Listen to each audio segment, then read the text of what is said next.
बात तो कहने दो, अंदर तो आने दो। मैं नहीं चाहती कि दोबारा तुम इस घर में या मेरी जिंदगी में दाखिल हो।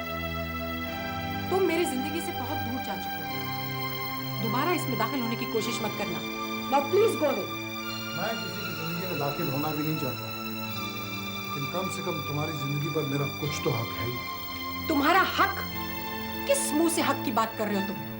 ना तुम्हारा मेरी खुशी पे हक है, ना दुख पे। हक है मम्मी, आपके साथ टूटे हुए रिश्ते पर नहीं, लेकिन मेरे साथ जुड़े हुए रिश्ते पर हक है। Radhika please go to your room. अंदर जाओ। मैं नहीं जाऊंगी मम्मी, मैं यहाँ रहूं या अंदर चली जाऊं, कुछ बदलने वाला नहीं है। तो चली जाओ, इनके साथ चली जाओ जिन्हें तुम पापा पापा कह रही हो, और भूल जाओ कि अकेले मैंने तुम्हारी परवरिश की थी, और भूल जाओ कि यही वो इंसान है जो हमें छोड़ के भाग गया था। एक मिनट बेटी, मेरे लिए तुम अपनी जिंदगी तबाह मत करो। पहले बहुत शर्मिंदा हूं, मुझे और शर्मिंदा मत करो। अगर मेरी मौजूदगी से तुम्हारी मम्मी को तकलीफ होती है तो मैं यहाँ कभी नहीं आऊंगा, क्योंकि मैं चाहकर भी तुम्हें वो सारी खुशियां नहीं दे सकता बेटी। तुमसे खुशी की उम्मीद भी नहीं करती मैं। तुम्हारा गुनाह मेरी नजरों में कम नहीं होता। तुम्हारी बेटी तुम्हें माफ कर सकती है, मैं तुम्हें कभी माफ नहीं करूंगी, कम से कम इस जन्म में तो नहीं करूंगी। रिश्तों को टूटे इतने साल हो गए हैं कि अब तो मैं उन्हें जोड़ने का तरीका भी भूल गया हूं, और मैं उन्हें जोड़ने की कोशिश भी नहीं करना चाहता। अब किसी को मेरी जरूरत नहीं है, ना जया को ना निवेदा को। अच्छा बेटी। पापा, पापा, मुझे आपकी जरूरत है। निविदा की बेटी को आपकी जरूरत है, ठीक उसी तरह पापा जिस तरह जया की बेटी को आपकी जरूरत है।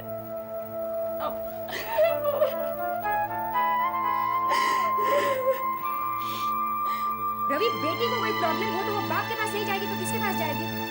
मैं जानती हूँ तुम रूपाली की प्रॉब्लम सॉल्व करने में बिजी हो, लेकिन इसका मतलब ये नहीं कि तुम आयशा को निग्लेक्ट करो। वो अशोक मुझे रोज परेशान करता है। उस दिन मुझे बता रही थी, आज सुबह भी बता रही थी। Ravi, you have got to do something about this. Please तुम भी तो उसकी माँ हो, तुम क्यों नहीं एक्शन ले सकती? जाके पुलिस में एफआईआर रिपोर्ट दर्ज करवा दो। मेरे सर पे क्यों रिस्पॉन्सिबिलिटी थोपे जा रहे हो? मैं रूपाली की मदद कर रहा हूँ, जया के अकाउंट संभाल रहा हूँ, मैं हरीश गिरवानी से निपटने की कोशिश कर रहा हूँ, और क्या करूँ? रवि, तुम हरीश गिरवानी का गुस्सा मुझ पर उतार रहे हो, और वो भी जब मैं तुम्हें सही बात बता रही हूँ। गलत वक्त पर सही बात भी करोगी तो रिएक्शन यही होगा। अरे वाह, अपनी बेटी के प्रॉब्लम्स के बारे में बताने के लिए सही वक्त ढूंढना पड़ेगा मुझे। Ravi, you have to do something about it. Have you heard me? Yes, I've heard you, और मैं वही कर रहा हूँ। रूपाली को भी तो हैरेस किया जा रहा है। हरीश गिरवानी ने मेरी बड़ी बेटी की नाक में दम कर रखा है।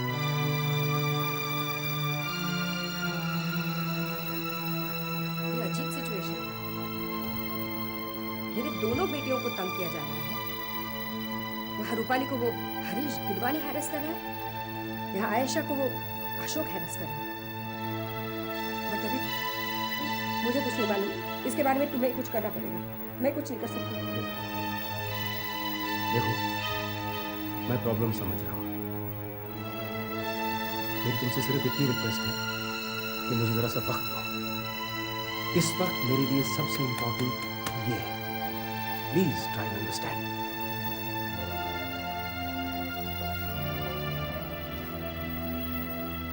अशोक, मुझे एहसास हो रहा है कि तुम्हारा इंतकाम लेने का तरीका मेरे तरीके से अच्छा है, क्योंकि उसमें नतीजा हाथों हाथ मिल जाता है।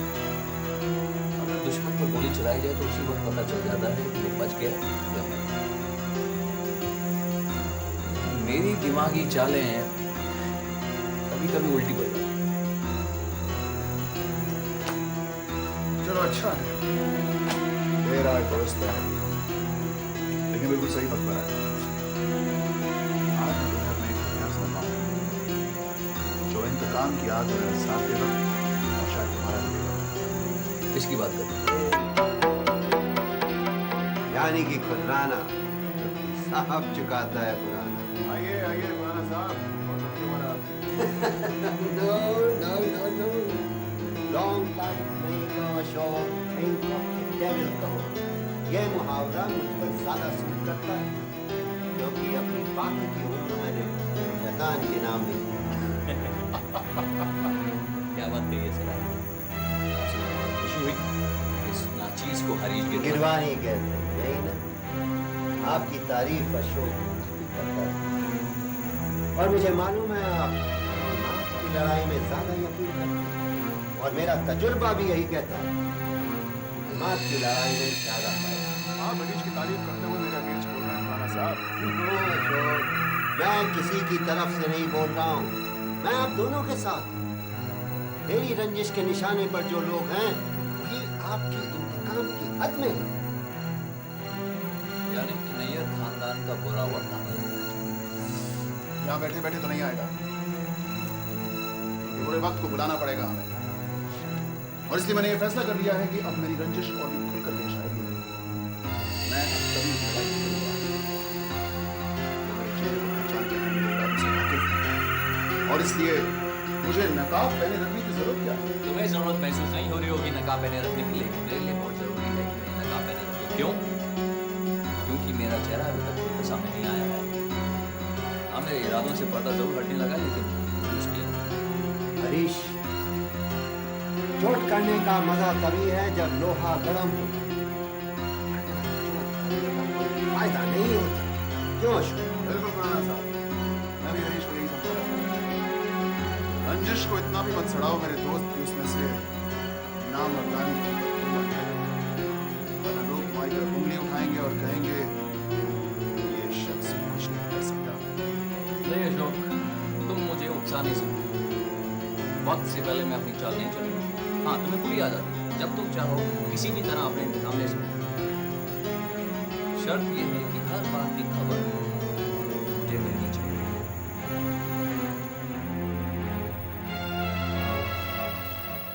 आयशा, आयशा, आयशा। संजीव, तुम यहाँ? बहुत दिनों बाद यहाँ का रुख किया भाई। रूपाली, जब शिखा ने अपना रूप बदल लिया तो फिर मैं भला इस तरफ का रुख कैसे अपनाता?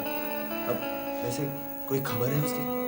उसका फोन आता है कभी कभी, पर उसकी बातों से तो ऐसा लगता है कि वो इस तरफ नहीं आएगी। तो बिल्कुल ठीक कह रही हो रूपाली, मैंने भी कई बार कोशिश की, लेकिन कोई फायदा नहीं हुआ। वैसे तुम आयशा को पुकार रहे थे। अब हाँ, वो मैं उसे लेने आया था। मतलब अरे मतलब आप मतलब बहुत पूछती रहती हैं। वैसे रूपाली दीदी ये मुझे लेने आए तो नेचुरली मुझे घुपाने लेके जा रहे हैं ना, क्यों संजीव? हाँ, वो बस रूपाली ऐसे ही कुछ। ओके, मैं चलती हूँ। अब रूपाली बॉस आंटी का वो ऑफिस में। मैं चलती हूँ, मुझे बहुत सारा काम है।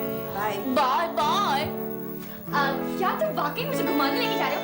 एक्चुअली क्या है ना कि मेरी एग्जाम चल रही है, तो इसलिए मैं कहीं आती जाती नहीं हूँ, लेकिन अगर तुम इंसिस्ट करोगे तो मैं तुम्हारे साथ चलने को तैयार हूँ। आयशा, मैं तुम्हें लेने जरूर आया हूँ, पर मैं तुम्हें घुमाने नहीं लेके जा रहा। मैं तुम्हें किसी से मिलवाना चाहता हूँ। तुम बॉबी को जानती हो ना? अशोक का दोस्त, उसे मैं बहुत अच्छी तरह जानती हूँ।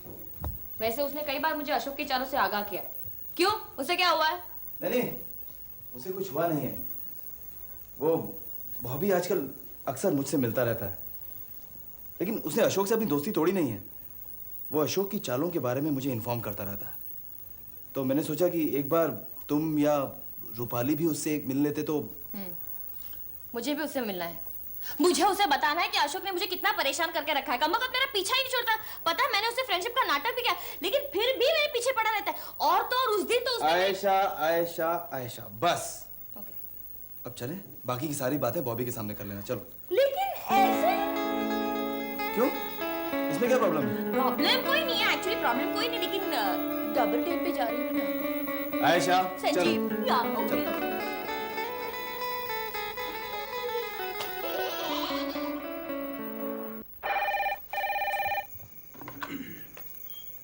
Hello, Ravi Nayyar here. तारुफ के लिए आपकी आवाज ही काफी है रवि साहब। नाम तो हम हिस्सों को लेना पड़ता है। हरीश गिरवानी बोल। यहाँ फोन करने की वजह? कुछ नासमझी की तार सुलझाने की कोशिश कर रहा हूँ सर। अब बिजनेस के दांव पेच में इंसानियत को तो नहीं मार सकते ना सर? क्यों? इंसानियत मुझ पर जताना चाहते हो या मुझसे एक्सपेक्ट कर रहे हो? दोनों रवि साहब, दोनों। अब ये खाम खा का जो इल्जाम मुझ पर लगाया गया है, मैं चाहता हूँ कि इस मामले में आप अपनी इंसानियत को बोलेंगे। जब मैं आपका हिसाब हो जाऊंगा तब मुझे भी तो इसी इंसानियत को याद रखना होगा ना। जिन शब्दों में तुम मुझे लालच दे रहे हो ना, ये मैं सुन चुका हूं। मुझे इम्प्रेस करने की कोशिश नहीं करो। और रही इंसानियत की बात, ये तुम्हें उस वक्त देखना चाहिए था जब तुम अपनी ही कंपनी के साथ नाइंसाफी कर रहे थे। रवि नैयर, इल्जाम पर इल्जाम लगाए जा रहे हो, कहीं ऐसा ना हो कि मैं तुम्हारी इज्जत करना भूल जाऊं, जिसका मुझे बहुत अफसोस होगा। After all Ravi Nayyar, you are my senior. Seniority की तो तुमने कभी इज्जत की नहीं, तो अब क्या करोगे? हैं? तुम तो सिर्फ अपनी जगह बनाए रखना चाहते हो, इसीलिए प्यार से मुझे धमका भी रहे हो और बेरुखी से मुझे रिक्वेस्ट भी कर रहे हो। लेकिन देखो, मैंने तुम्हें बता दिया है, इन बातों का मुझ पर कोई असर पड़ने वाला नहीं। मिसिंग अमाउंट की जांच उसी तरह होगी जैसे होनी चाहिए, और अगर तुम डिफॉल्टर साबित नहीं हुए तो ना तो मैं तुम्हें सॉरी कहूंगा और ना ही तुम मुझे थैंक्स कहो। अंडरस्टूड?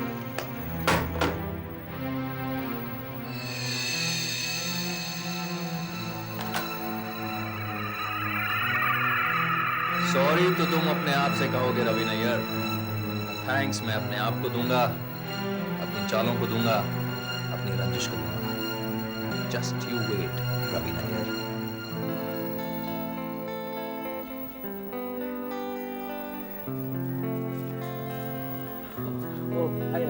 हाय बॉबी, देखा अब तक मैं तुम्हारा नाम भूल ही नहीं हूँ। लेकिन इसके अलावा तुम्हें कुछ याद है? हाँ, मुझे ये भी याद है कि तुमने अशोक के घटिया इरादों से मुझे आगाह किया था और उसके जाल में मैं फंसते फंसते बच गई। थैंक्स। लेकिन आयशा, खतरा अभी टला नहीं है। वो भी हमें यही बताने आया है, अशोक अब भी तुमसे और तुम्हारे खानदान से अपनी बेइज्जती का बदला लेना चाहता है। पता है बॉबी, अशोक अभी भी मुझे बहुत परेशान करता है, लेकिन मैं उससे डरती नहीं हूँ। हाँ, कभी कभी हाथी को भी चींटी की परवाह करनी पड़ती है, वरना नुकसान हो जाता है। You're right, Bobby. अपने दुश्मन को कभी भी छोटा नहीं समझना चाहिए। वो भी अशोक जैसा दुश्मन, अपनी दुश्मनी की आग में जलते जलते आधा पागल सा हो गया। लेकिन तुम मत घबराओ, मैं तुम्हारे साथ हूँ। जैसे मैंने पहले तुम्हें आगाह किया था, आगे भी करता हूँ। तुम्हें पता है आयशा, बॉबी ने अब तक अशोक से अपनी दोस्ती तोड़ी नहीं है, ताकि वो उसके इरादे जान सके और फिर तुम्हें और रवि अंकल को आगाह कर सके। पापा?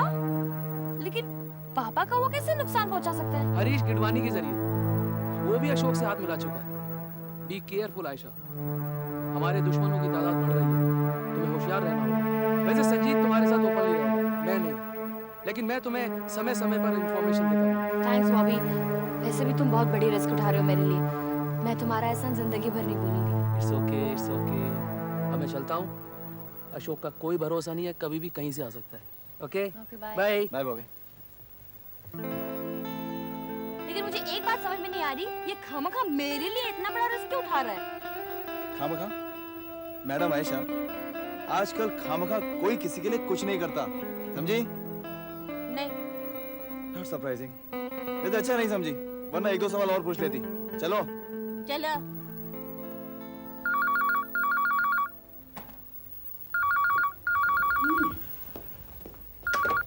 हेलो, आयशा को फोन कीजिए जरा। हूँ स्पीकिंग। दोस्त बोल रहा हूँ इसका। क्या नाम है तुम्हारा? Listen, please give the phone to Ayesha, मुझे कुछ अर्जेंट बात करनी है आपसे। अशोक, तुम आवाज बदल कर मुझे धोखा देना चाहते हो? तुम इस हद तक गिर गए कि आवाज बदल कर अभी फोन करने लगे हो? मैं आवाज बदलने की कोशिश नहीं कर रहा हूँ। मैं ऐसा थोड़ा सा बदला हुआ है और वो इसलिए कि धोखा हुआ है मेरे साथ। और हाँ, बाय द वे, मैंने आपसे ये कब कहा कि मैं कोई और बोल रहा हूँ? तुम्हारी हिम्मत कैसे हुई फोन करने की? अगर आप चाहती हैं कि मैं तुम्हारा फोन ना करूं तो प्लीज अपनी बेटियों को समझाइए कि मेरे साथ तमीज से पेश आए। तुम जैसे इंसान के साथ जितनी बेइज्जती की जाए उतनी कम है। अगर मेरी बेटी तुम्हें पसंद नहीं करती तो तुम फोन क्यों करते हो यहाँ? कौन सी बेटी की बात कर रही हैं आप? कुछ अर्सा पहले तक तो दोनों आयशा और रूपाली मुझे प्यार करती थी, मुझे पसंद करती थी। Shut up!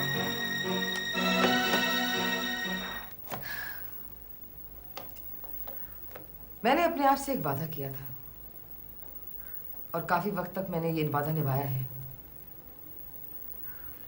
रूपाली भी अपनी जिम्मेदारी अच्छी तरह निभाती आ रही है, लेकिन आज मुझे तुम्हारी वजह से इस ऑफिस में आना पड़ा। वजह कुछ और होती ना तो मुझे इतनी तकलीफ नहीं होती जितनी मुझे आज हो रही है। मुझे बहुत अफसोस है मैम। महसूस तुम मत करो, वो मेरा काम है और मुझे ये फीलिंग तुम्हारी वजह से हो रही है। मैम मैंने ऐसा कुछ नहीं किया है, एक बहुत बड़ी साजिश है मुझे नीचा दिखाने की। और मैम ये पहली मर्तबा नहीं हो रहा है और आप इस बात से वाकिफ हैं। तुम अपनी गलतियों को छुपाने के लिए मुझ पर और मेरे पापा पर इल्जाम लगाया। अगर ये इल्जाम झूठा है तो मैम मैं आपसे पूछता हूँ 3 महीने पहले का हिसाब मुझे आज क्यों मांगना लगा है? और जब से रवि नैयर साहब इस ऑफिस में आए हैं इस मामले को ज्यादा ही संगीनियत से देखा जा रहा है। मैम मुझे आप बताएं 5 लाख रुपए वो कोई बड़ी रकम नहीं है, क्या इस रकम के लिए मैं आपको धोखा दे सकता हूँ? आप खुद ही सोचिए। मान लो कि ये धोखा नहीं है, तो मान ये क्यों नहीं बता सकते कि इन्होंने ये पैसे कहाँ खर्च किए? इसका जवाब क्यों नहीं है इनके पास? मैं चाहूँ तो 10 तरह की बजट तुम्हारे सामने तैयार करके रख सकता हूँ और तुम उनमें से एक को भी गलत नहीं साबित कर पाओगे। मैम सवाल ये नहीं है कि पैसों का क्या किया गया, सवाल ये है कि मुझे क्या साबित करना है। देखो नगेश, कोई कुछ भी साबित नहीं कर रहा, बात सिर्फ क्लैरिफिकेशन की है। दे सकते हैं तो दे दो, वरना मैं ये सोचूंगी कि मेरा कोई क्लाइंट मेरा पैसा खा गया। अब तुम जा सकते हो।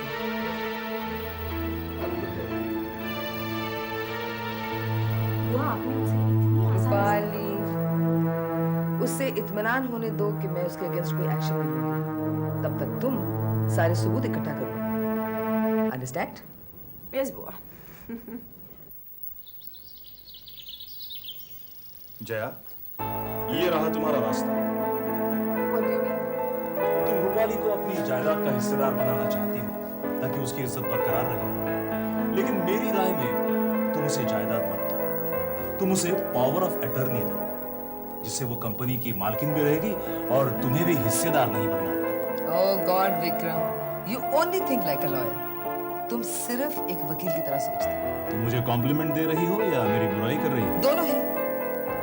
कॉम्प्लीमेंट इसलिए क्योंकि तुम बीच का रास्ता ढूंढ ही निकलते हो, और बुराई इसलिए कि रिश्तों के बीच में जो इमोशंस होते हैं तुम उसे पकड़ नहीं पाते। रूपाली मेरी बेटी जैसी है, अगर मैंने अपने जायदाद से उसे हिस्सा दे भी दिया तो इसमें बुरा क्या है? तुम्हें क्या एतराज है?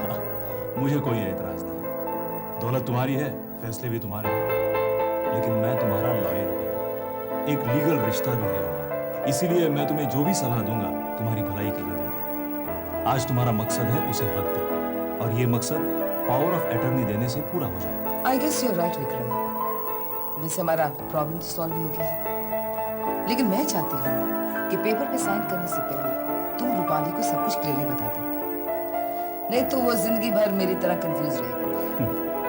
ठीक है, जब भी तुम बुलाओ मैं पेपर्स लेकर आ जाऊंगा। कल सुबह first thing in the morning मैं रूपाली को घर बुला लेती हूँ। एक काम करो, तुम रवि को भी बुलाओ। तुम कहते हो तो मैं उसे भी बुला लेती हूँ, लेकिन मैं रवि को अच्छी तरह जानती हूँ। मैं उसे जब भी घर बुलाती हूँ वो हमेशा लेट होता है।